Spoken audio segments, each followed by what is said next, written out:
Bonjour et bienvenue dans cette conférence sur le thème de la clôture d'un exercice en période de crise.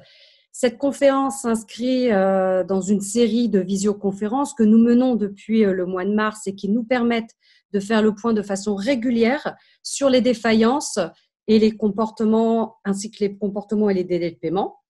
Alors, nous rentrons dans une quatrième phase de cette crise où évidemment le niveau de trésorerie dans les entreprises ainsi que le volume d'affaires restent les préoccupations majeures des entreprises. Mais ce qui est important aujourd'hui, c'est également les conditions de clôture dans lesquelles les entreprises vont réaliser leur clôture d'ici la fin de l'année. Ça devient un enjeu majeur. Alors, ça devient un enjeu pour l'exercice 2020, dans quelles conditions elles vont pouvoir clôturer cet exercice sur 2020, mais également sur 2021, puisque on sait que les conséquences de l'exercice de 2020 va avoir un impact sur 2021. Alors la question, c'est comment anticiper cette clôture de 2020 et surtout les conséquences de 2021 sur 2021. Alors, pour animer ce webinaire, nous accueillons Marie Blondel. Marie, merci d'être avec nous aujourd'hui. Vous êtes Credit Manager chez Flash, du groupe RedSphere. Également Jérôme Alix, directeur général de Comdata Cash Management et France Contentieux. Bonjour à tous. Bonjour à tous. Voilà. Alors, comme je vous l'ai dit, en attendant effectivement de lancer le webinaire, vous avez ici un bouton chat pour poser vos questions. Ce webinaire est enregistré. Vous aurez donc accès au replay et vous pouvez à tout moment poser des questions. Une équipe est en support pour vous répondre en live. Alors, Jérôme, rebonjour. Comdata, c'est le leader du management des interactions et process clients. Alors, je te laisse peut-être nous présenter Comdata et surtout nous expliquer comment Comdata accompagne de façon générale ses clients, mais surtout comment il les accompagne depuis le mois de mars. Qu'est-ce qui a changé en fait? Merci Diane et bonjour à tous. Alors, Comdata accompagne ses clients sur des offres de bout en bout, conseils, outils, prestations métiers de la relation client. Nous combinons le meilleur de l'humain, de la technologie et de l'automatisation sur tout le parcours client. Et dans ce parcours client, nous intervenons notamment sur la phase de recouvrement à travers Comdata Cash Management. Alors, on va le faire en marque blanche, en mandat de gestion, et on s'appuie sur notre filiale France Contentieux qui dispose d'une expertise de 45 ans en recouvrement en B2B et B2C en France et à l'étranger. Et depuis mars, nous sommes adaptés au contexte. Nous avons adapté et renforcé l'accompagnement de nos clients en travaillant sur les organisations et les algorithmes de recouvrement pour faire face au contexte d'abord de crise sanitaire et ensuite de crise économique. Alors, c'est l'objet du webinaire de ce jour, c'est de vous partager la stratégie et les bonnes pratiques mises en place avec CreditSafe au bénéfice de nos clients. Donc voilà Diane, en quelques mots sur la partie Comdata et ce qu'on va présenter. Merci Jérôme. Alors, pour CreditSafe est un groupe norvégien. Il est présent dans 16 pays dans le monde. C'est 16 bureaux dans le monde. Le métier de CreditSafe, c'est de collecter et d'agréger différentes formes et sources de données, des informations légales, juridiques, financières, identitaires, qui sont issues en fait de bases de données privées, publiques, en open data, confidentielles ou bien en base de données collaborative. C'est également un programme, donc ce qui permet en fait de délivrer un rapport sur les entreprises et de disposer aujourd'hui la base de données, la Worldbase de CreditSafe, c'est 365 millions de rapports sur le monde, dont 31 sur la France, 31 millions sur la France. Alors, CreditSafe, c'est également un programme d'analyse des expériences de paiement, qui est notre programme 3D Ledger, qui analyse plus de 260 millions d'expériences de paiement, donc 98 sur la France. Ce programme permet de mettre à disposition des clients effectivement un outil qui leur permet de visualiser leurs créances et d'adapter, nous le verrons plus tard, leur comportement vis-à-vis des profils de leurs clients. Mais c'est également en fait un programme qui permet de délivrer un indicateur, l'indicateur de comportement de paiement, qui est le DBT score, le Day Beyond Term, qui se calcule en nombre de jours de retard au-delà de la date d'échéance d'une facture. Et ce programme également permet de publier 4 fois par an un baromètre, comme je vous l'ai dit en introduction, sur lequel ça nous permet de faire le point de façon régulière sur les défaillances et les délais de paiement. Alors, CreditSafe, c'est également la plus grande base de données privilèges, c'est-à-dire que CreditSafe met en suivi privilège plus de 220 000 entreprises, et ce qui permet de donner plus de visibilité aux clients qui utilisent les rapports CreditSafe. Dans les rapports CreditSafe, vous allez pouvoir retrouver la note, le score de solvabilité, la limite de crédit, une limite de crédit calculée par CreditSafe, également le DBT score, également le fait que l'entreprise soit ou pas sous suivi privilège. C'est une information et nous verrons en quoi cette information d'ailleurs est importante aujourd'hui. Et puis également un dernier indicateur qui a été créé et mis en ligne sur les rapports dès le mois de mai, c'est l'indicateur d'exposition. Cet indicateur, d'ailleurs, il est basé sur l'analyse de 2 variables. Il prend en considération l'analyse sectorielle de l'entreprise et une analyse plus approfondie de 4 ratios de solvabilité. On regarde en profondeur, en fait, l'endettement, les liquidités, la balance et la performance de l'entreprise. Alors, où en sommes-nous? Comme je vous l'ai dit, effectivement, CreditSafe publie donc son baromètre. On fait régulièrement le point sur les défaillances et les délais de paiement. Où en sommes-nous en termes de défaillances? Alors, il semble que les chiffres soient moins alarmants que ce qui était envisagé ou ce qui a été effectivement annoncé. Toutefois, nous restons prudents puisque nous allons attendre début octobre, le 8 octobre précisément, les chiffres qui vont être publiés par la Banque de France ainsi que Bercy. Alors, pourquoi? Parce qu'il y a eu quand même deux facteurs très importants qui ont impacté en fait cette information, c'est-à-dire que l'impact du confinement sur l'activité des tribunaux de commerce et puis également le dispositif d'aide aux entreprises avec le report des échéances. Alors, il y a depuis cet été une sortie d'état d'urgence qui a été donc annoncée et de ce fait, les entreprises ont aujourd'hui 45 jours pour se présenter au tribunal de commerce. D'où l'intérêt encore d'attendre octobre pour que l'on puisse avoir réellement une situation claire et précise sur le niveau de défaillance. Néanmoins, les défaillances des entreprises, enfin, si on regarde le graphe qui est présenté ici, vous voyez que l'année 2020, effectivement, présente une tendance, en tout cas à la baisse, par rapport à l'année 2019 sur les premiers mois de l'année. Encore une fois, ici, on voit bien l'impact du confinement sur l'activité des tribunaux de commerce. Mais si on regarde par rapport aux crises de la crise de 2008, si on fait juste un petit parallèle, de 2008 à 2013, on avait une progression des défaillances d'année en année jusqu'à 2013 et on a atteint plus de 63 000 défaillances sur l'année 2013. Il faut savoir qu'en moyenne, nous avons environ 52 000 défaillances par an. L'année 2014 était une année en fait où la tendance a commencé à baisser, où on a eu un recul des défaillances d'environ 3%. Ça s'est confirmé sur l'année 2015, qui pourtant avait mal démarré jusqu'en avril, mais qui a conforté cette tendance à la baisse avec un recul de 7%.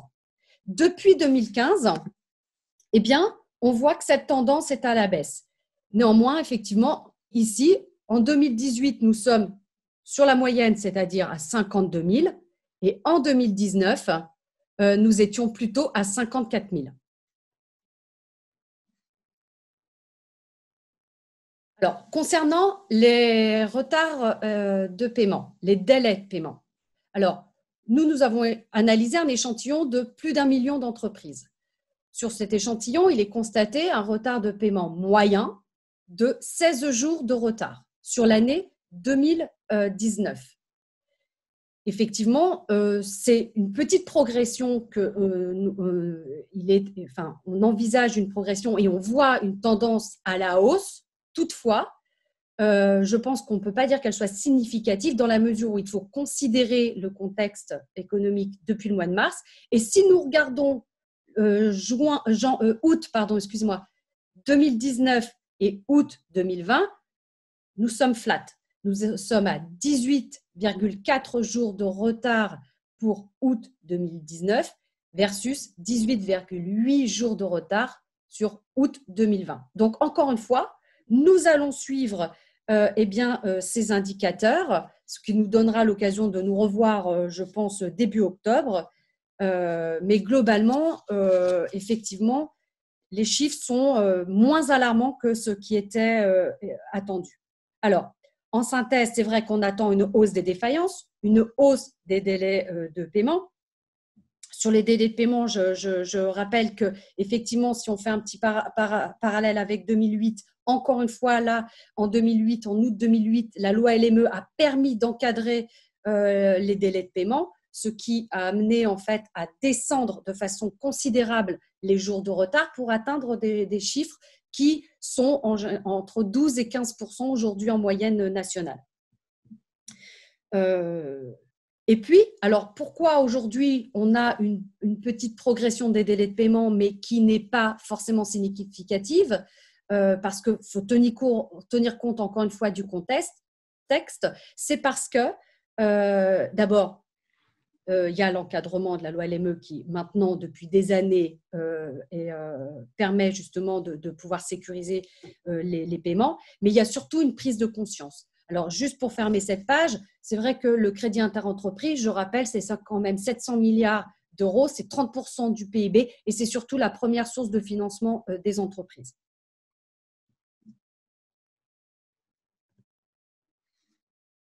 Alors, je vais reprendre peut-être la main. Alors, attendez, j'ai un petit souci pour faire bouger mon écran. En utilisant les flèches, Diane. Oui, mais alors, pardon. Ah, ça y est, pardon. Ouais, j'avais donné. Voilà. Alors, effectivement, d'où l'importance de recouvrer ces créances au plus vite. Et donc, Jérôme, quelle est ton analyse en fait sur la situation et sur le taux de recouvrement de créances et surtout en regard avec l'ancienneté de la créance? Alors, d'abord, je reviens sur le double constat, hein, sans vouloir être alarmant. On a une baisse des défaillances à travers les aides de l'État. C'est un sujet sur lequel on doit avoir une vigilance accrue sur la fin d'année, tu viens de le dire, à partir d'octobre, du 8 octobre jusqu'à la fin d'année, on s'attend à un volume important de conciliation, de redressement judiciaire ou de liquidation judiciaire, à l'expiration du délai des 45 jours. On l'a vu également, on a un délai de paiement stable en France, mais je lisais les commentaires. Effectivement, il faut regarder ce qui se fait autour de nous, étant donné qu'on fait du recouvrement également à l'étranger, notamment en Europe. Et on avait cet échange avec Marie Blondel également. Les délais de paiement en Espagne et en Allemagne, notamment, ont été multipliés par 2. Donc, il y a des défauts de paiement qui se multiplient également à l'étranger. Donc, c'est 2 points sur lesquels il faut avoir une vigilance particulière sur les semaines à venir. Alors, la situation est très claire. Il y a une corrélation entre ancienneté des créances et le taux de recouvrement. C'est-à-dire que plus on avance dans le temps, moins on recouvre. Et ce phénomène est accéléré en période de crise. Donc, l'enjeu, il est très simple. C'est d'être les premiers à relancer et à recouvrer. Et les moyens, c'est de renforcer la surveillance et la réactivité pour être en mesure de recouvrer ces créances. Et on va revenir justement en détail sur ce sujet-là avec toi, Diane, sur la partie matrice qu'on a pu mettre en place. Parfait. Alors effectivement, merci Jérôme. Alors que faut-il regarder, surveiller pour analyser le risque et anticiper justement le défaut de paiement? Alors voilà, comme je vous l'ai dit en préambule tout à l'heure, il y a des indicateurs. Il faut regarder en profondeur les informations et avoir un maximum d'indicateurs à analyser. Alors évidemment, il y a la note de solvabilité, comme on l'a dit, la limite de crédit, le DBT score et l'information qui est issue des privilèges, très important parce que, encore une fois, ça permet de savoir les positions, les contentieux et savoir si l'entreprise est en position demandeur ou défendeur, et l'indicateur d'exposition qui permet de mesurer l'impact de la crise sur le secteur d'activité de l'entreprise avec laquelle vous travaillez, et puis également une analyse très approfondie de 4 ratios, la liquidité, l'endettement, la balance et la performance, voilà, qui donne tout un tas d'informations. Alors, nous sommes allés plus loin chez CreditSafe, c'est-à-dire que nous avons construit cette matrice stratégique de gestion du risque, qui est ni plus ni moins que le croisement, en fait, entre l'indicateur d'exposition ici et puis le score de prédiction de défaillance, ce qui permet de mettre en évidence jusqu'à 20 profils de risque pour lesquels on peut adapter en fait sa stratégie de relance et sa stratégie de recouvrement. Donc, on verra plus tard comment on va pouvoir mettre en place différentes actions, mais cette matrice permet également de surtout pouvoir mesurer le poids du risque de défaillance dans les portefeuilles. Pourquoi? Parce que l'analyse du portefeuille est très importante. On peut d'ailleurs regarder quel est le poids du risque de défaillance dans les portefeuilles. Ici, par exemple, nous sommes en présence d'un portefeuille, on va dire, assez bien équilibré. Ici, on a quand même une proportion d'entreprises avec un niveau de risque élevé qui est supérieur d'ailleurs au risque moyen. Néanmoins, sur ce portefeuille, on voit bien ici que c'est un portefeuille qui est en danger. Pourquoi? Parce que le nombre d'entreprises avec un risque élevé est quasi égal au nombre d'entreprises avec un risque faible de défaillance. Donc, d'où l'intérêt de travailler les portefeuilles et de pouvoir les analyser et, encore une fois, d'adapter son comportement et sa stratégie de relance, de recouvrement, enfin sa stratégie crédit globale, hein, pour piloter. Alors, justement, maîtriser quelles vont être les actions qui peuvent être mises en place une fois qu'on a analysé et que les portefeuilles et qu'on a pu identifier comme ça les différents clusters, quelles sont les différentes actions à mettre en place? Eh bien là, Jérôme, je vais te laisser encore une fois nous parler de comment maîtriser cette chaîne de valeur et quelles sont les différentes actions qu'on peut mettre en place en fonction des différents profils de risque. Alors, pour recouvrer, d'abord, il y a plusieurs étapes. Il y a la phase amiable, la phase précontentieuse et la phase contentieuse. Ensuite, il y a plusieurs types d'interventions. On a la relance en marque blanche au nom de la marque pour laquelle nous intervenons. Il y a la relance au nom de Comdata Cash Management pour générer un impact sur le changement d'interlocuteur. Et ensuite, il y a la relance au nom de France Contentieux pour passer une réelle étape. Une première relance au nom de France Contentieux nous génère 25% à peu près d'appels entrants, de débiteurs qui appellent pour régler. Donc, on crée une vraie rupture et le fait de travailler à travers ces différentes étapes nous permet d'optimiser en permanence les montants recouvrés. Il faut savoir que les communications sont systématiquement adaptées et personnalisées selon les scénarios et les algorithmes basés sur nos moteurs d'intelligence. Le point crucial est qu'il y a toujours une attention très forte sur la préservation de la relation commerciale. Un débiteur est soit un client, soit un ancien client. Donc, cette notion d'image de marque sur laquelle nous intervenons est vraiment déterminante et il y a un travail en permanence sur cette relation qui doit être préservée et intégrée dans le dispositif de recouvrement.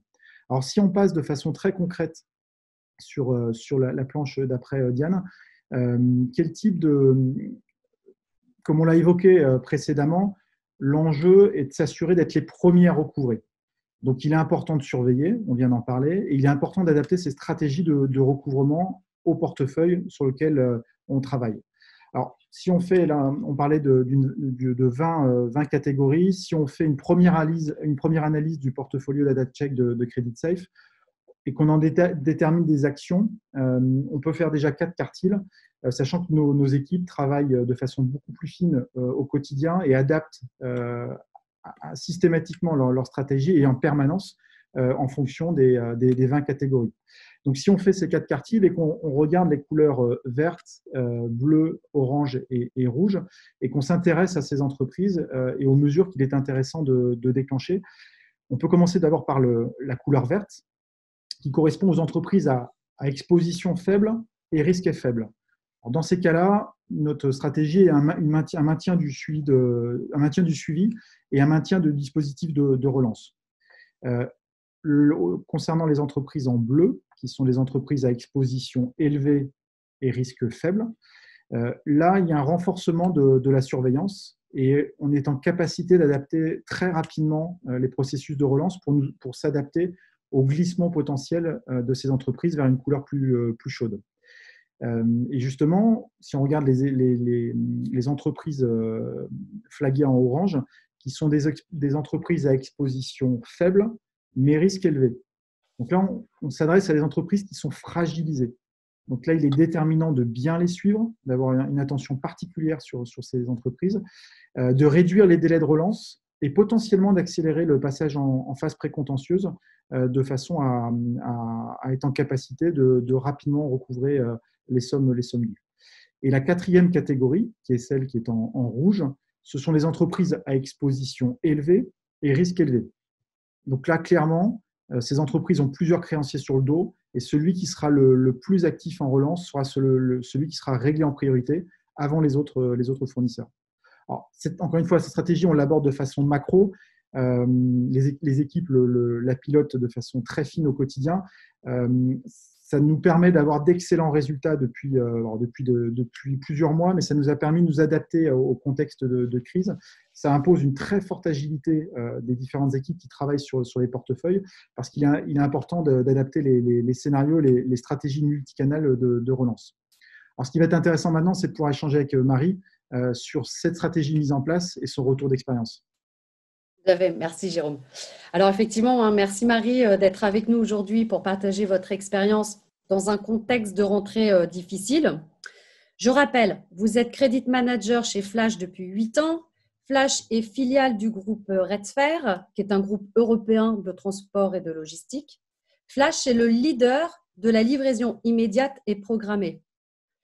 Marie, première petite question. Qu'est-ce qu'une livraison immédiate et programmée et en quoi Flash disrupte ou ubérise son marché? Alors, juste en précision, effectivement, on est plus précisément commissionnaire de ce transport et spécialisé dans l'urgence.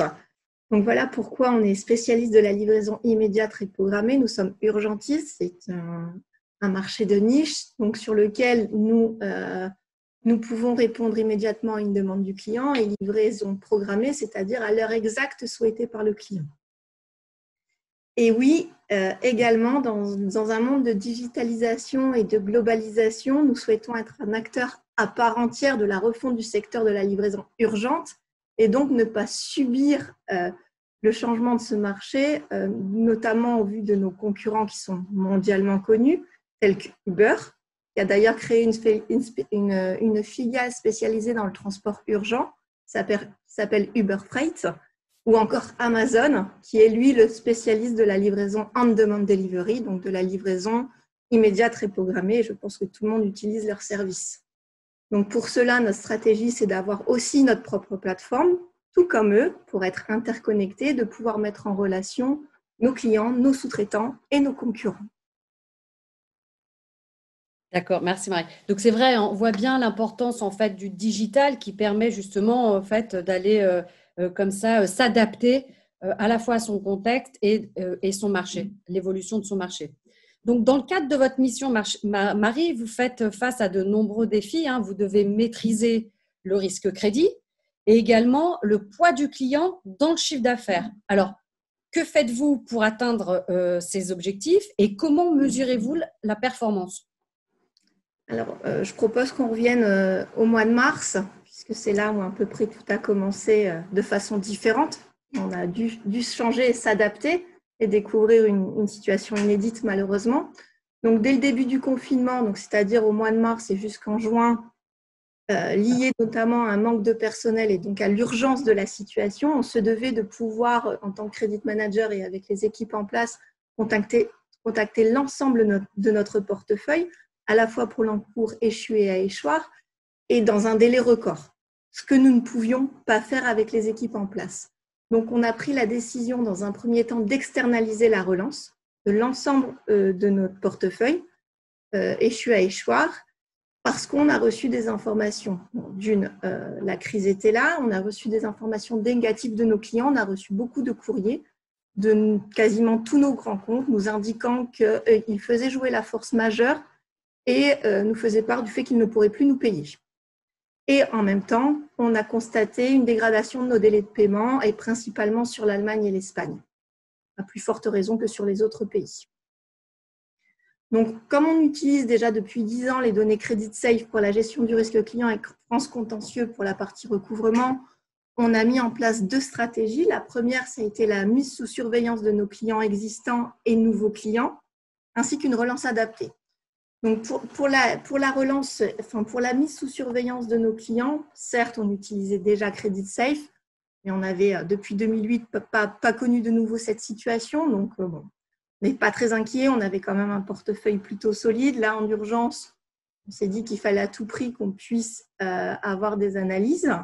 Donc, pour les nouvelles ouvertures de compte, on a immédiatement vérifié les indicateurs de solvabilité pour nous aider dans nos décisions de crédit, notamment au vu de notre cœur de métier, c'est l'urgence.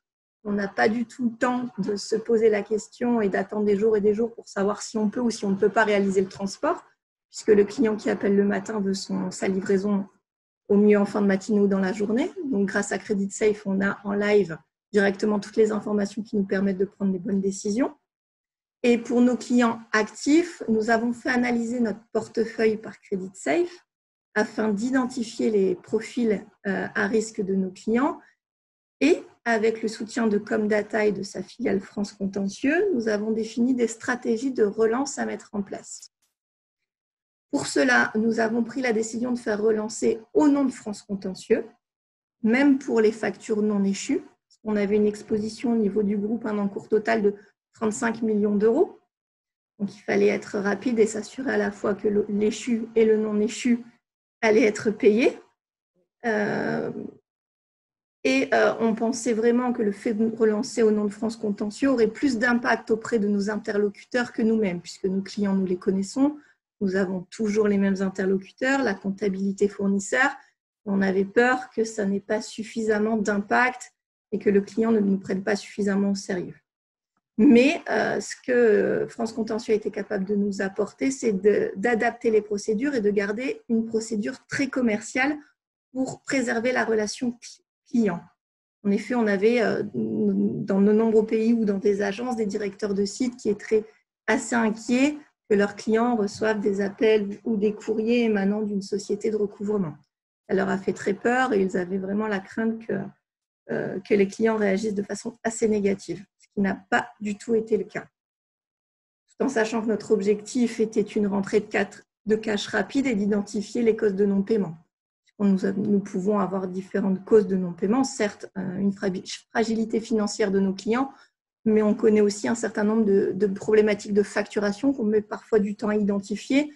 Donc, grâce à l'intervention de France Contentieux, on a pu aussi anticiper différentes anomalies ou alors simplement la facture non reçue, ce qui peut arriver fréquemment.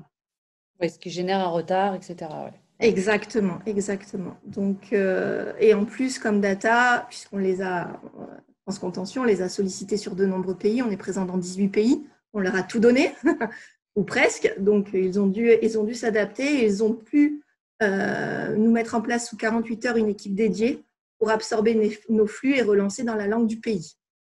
Qui nous a beaucoup rassurés et a eu des résultats vraiment très efficaces puisqu'ils ont une performance de 85%, pardon. 85% de l'encours confié a été recouvré. Et sur la moitié des sommes qui restent à recouvrer, nous avons une action, nous, en interne, puisqu'ils ont identifié les routes causes et nous en ont fait part. Donc, on a aussi une partie qui est à notre charge maintenant, c'est soit de renvoyer des factures, de corriger des litiges.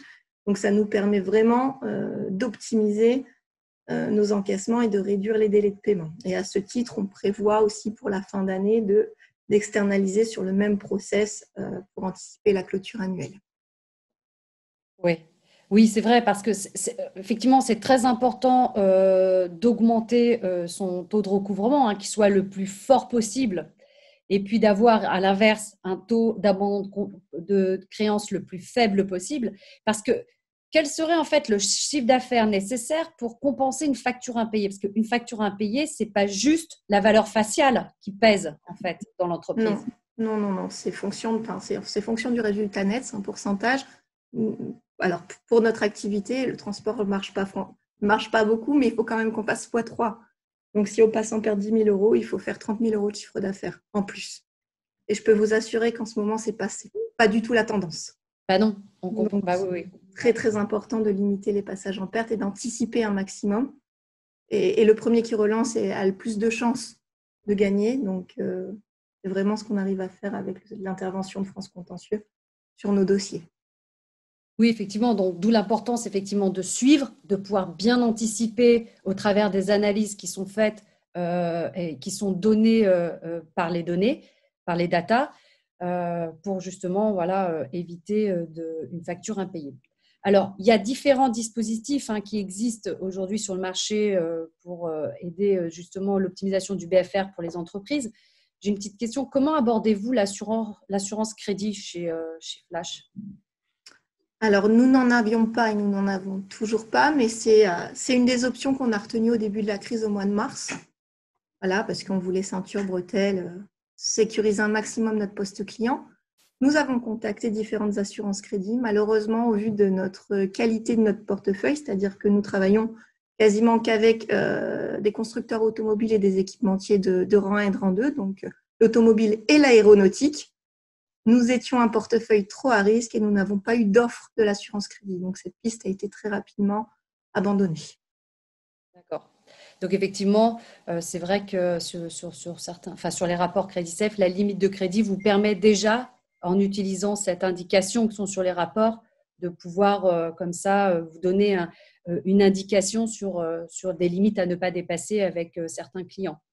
Exactement, ça nous permet de pas être. On a besoin d'avoir de la visibilité et de pouvoir prendre les bonnes décisions. Donc, à défaut de couverture crédit, effectivement, nous nous basons sur les indicateurs Crédit Safe. Avez-vous bénéficié du PGE et si oui, excusez-moi, l'avez-vous consommé? Alors oui, nous en avons fait la demande, nous en bénéficions et non, nous ne l'avons pas du tout consommé. Comme vous l'avez dit précédemment, au final, enfin pour l'instant, à l'instant où on se parle, la situation n'a pas été aussi dramatique que nous l'avions estimé, mais nous avons besoin de nous rassurer au début de la crise. Nous ne savions pas du tout comment ça allait se passer. Si nos clients allaient continuer à nous payer ou pas. Et on a des charges, il fallait qu'on soit rassuré, qu'on puisse avoir quand même un matelas pour continuer à avancer. Donc oui, nous l'avons demandé, nous l'avons obtenu, mais nous n'y avons pas touché. Alors c'est vrai, j'ai assisté à plusieurs webinaires, notamment sur les délais de paiement. Il y a beaucoup d'entreprises ne l'ont pas consommé aujourd'hui. Ça a été plutôt un principe de précaution. Voilà, donc je trouve que c'est plutôt bien et donc ça permet d'approcher la fin d'année et peut-être aussi de pouvoir comme ça préparer 2021. Alors, peut-être une dernière question. Comment envisagez-vous justement cette clôture 2020 et comment allez-vous préparer l'année 2021? Alors, en tant que credit manager, ma priorité, c'est de poursuivre les stratégies qu'on a mises en place dès le début du confinement avec nos partenaires pour toujours optimiser les encaissements, réduire les délais de paiement tout en ayant le moins de clients à risque. On sait que les fins d'année, pour toutes les clôtures, elles sont compliquées, mais je pense que celle-ci, elle le sera particulièrement plus que les autres. Et j'appréhende particulièrement le mois d'octobre, crainte de voir de nombreuses procédures collectives publiées ou une nouvelle dégradation des délais de paiement engendrant une détérioration de nos résultats. En effet, on pense toujours résultats. Pourquoi? Parce qu'on est aussi sous LBO et c'est très important pour nous, comme pour vous tous, j'en doute pas, mais voilà, il y a vraiment des choses, des leviers, des indicateurs qu'on doit maintenir. Le résultat aujourd'hui, on ne peut pas tellement céder sur le chiffre d'affaires. On sait que c'est compliqué, même si on met des actions en place. On espère pouvoir diversifier notre portefeuille et nos secteurs d'activité. Un des leviers pour améliorer notre résultat, c'est aussi l'amélioration du DSO et la reprise de provisions pour créances douteuses. Parce qu'on a beaucoup provisionné depuis le mois de mars, parce qu'on est très inquiet et qu'on n'a pas vraiment de visibilité, même si on est un peu rassuré en ce moment, on ne sait pas du tout comment les mois à venir vont se passer. Donc, si on pouvait effectivement réduire au maximum les délais de paiement pour pouvoir également reprendre des provisions et améliorer autant que se peut le résultat. Voilà, c'est une de nos actions. Donc, pour cela, il faut qu'on continue sur nos stratégies et qu'on continue d'externaliser auprès de France Contentieux un maximum de nos créances pour, voilà, d'une, améliorer la trésorerie, améliorer le DSO et surtout améliorer notre résultat. Quant à 2021, on sait que ça s'annonce assez difficile. On va poursuivre notre stratégie de digitalisation pour avoir une plateforme qui fonctionne au mieux et le plus rapidement possible et diversifier notre portefeuille en s'orientant davantage vers d'autres secteurs d'activité, tels que l'industrie où on n'est pas ou peu présent. Et pour cela, on a déjà renforcé notre équipe commerciale. Mais l'enjeu reste entier. Oui, tout à fait. Ouais. Oui, augmenter le nombre de jours de trésorerie dans les entreprises, ça devient effectivement un peu le nerf de la guerre. Aujourd'hui, on sait qu'en moyenne, normalement, c'était 45 jours de trésorerie en moyenne dans les entreprises. Et aujourd'hui, on serait en dessous de 30 jours. C'est-à-dire que les entreprises disposeraient de moins de 30 jours de trésorerie aujourd'hui, au moment où on se parle, on va dire. Alors qu'en moyenne, c'est plutôt 45 jours. Voilà. Donc, effectivement, écoutez, merci Marie pour votre témoignage. De toute façon, effectivement, on attend tous avec impatience les résultats qui vont pouvoir être donnés au cours du mois d'octobre, ce qui donnera l'occasion de se reparler à ce moment-là et de pouvoir analyser de nouveau la situation. Alors, voilà. Alors, excusez-moi, mais voilà. Et donc, pour aller plus loin, Jérôme, alors ici, est-ce que tu peux justement mettre en évidence ce que propose ensemble, quelle est la valeur ajoutée, le fait d'associer justement les données CreditSafe et les actions de Comdata Cash Management? Alors, effectivement, Diane, et merci Marie pour l'éclairage. Je pense que c'est intéressant de le vivre en vrai et sur du concret, que ce soit en France ou à l'international, c'était très clair. Alors, on a pu échanger sur la nécessité d'affiner la mise sur surveillance de son encours client pour déterminer le score de prédiction de défaillance de chaque client. On a pu échanger sur les scénarios pour adresser chaque cible en fonction de son taux d'exposition au risque et son taux de risque de défaillance. Marie a pu nous donner un cas pratique sur l'application en France et à l'étranger. En fait, ce qu'on propose pour les entreprises qui le souhaitent, c'est de réaliser un audit gratuit de la balance client avec les réactions à réaliser avant le 15 octobre idéalement. Donc, il faut aller assez vite. On sait qu'il va y avoir un délai de latence et d'action ensuite. Encore une fois, les premiers à adresser les encours sont les premiers à récupérer. Vous prenez tout simplement contact avec nous. On réalisera cet audit, on vous retournera une cartographie de votre encours client. L'idée, c'est de vous aider à préparer le dernier trimestre et donc la clôture annuelle. Ça vous permettra de prioriser rapidement les actions à mettre en place et de disposer d'un maximum de trésorerie pour le bilan, pour ceux qui clôturent au 31 décembre. Voilà. En synthèse, Diane, la démarche sur laquelle on a travaillé Comdata et Cash Management et CreditSafe, c'est d'optimiser le DSO, c'est d'optimiser le taux de provision et de créances passées en perte, comme le disait Marie. Au final, c'est de travailler également sur le churn client. L'idée, c'est d'accompagner, c'est ce que l'on fait au quotidien et encore plus en ce moment, puisqu'on a une activité extrêmement intense, la préparation de la clôture, la préparation du bilan de trésorerie pour la fin d'année. Donc, n'hésitez pas à nous solliciter au besoin. Vous aurez accès à nos coordonnées. On répondra très rapidement à vos attentes. Voilà, merci à tous. Écoutez, peut-être donc pour le mot de la fin, merci en tout cas Marie, merci Jérôme pour cette conférence. Effectivement, nous retiendrons qu'il faut analyser les données, avoir un maximum accès aux informations pour pouvoir mesurer le risque que l'on a de travailler avec un tiers. Il faut adapter son comportement pour pouvoir justement adapter donc son comportement et sa stratégie de relance et de recouvrement. Il faut travailler sur la structure financière pour effectivement anticiper la clôture 2020 et surtout peut-être qu'il faut garder le moral parce que ça aussi c'est important. C'est ce qui probablement a aidé aussi ces 6 derniers mois et c'est ce qui va probablement aussi aider pour les 4 prochains qui arrivent, sachant que de toute façon, fin de 2020, il restera également encore à préparer 2021. Donc, en tout cas, je vous remercie tous de nous avoir suivis aujourd'hui. Et puis, comme je vous l'ai dit, nous nous retrouvons en octobre puisque nous attendons avec précision les chiffres de la Banque de France et également de Bercy, et ce qui nous donnera l'occasion de nous revoir en octobre pour analyser cette nouvelle situation. En tout cas, merci. Merci encore une fois, Jérôme et Marie. Merci bien. Bonne journée. Bonne journée. Au revoir. Au revoir.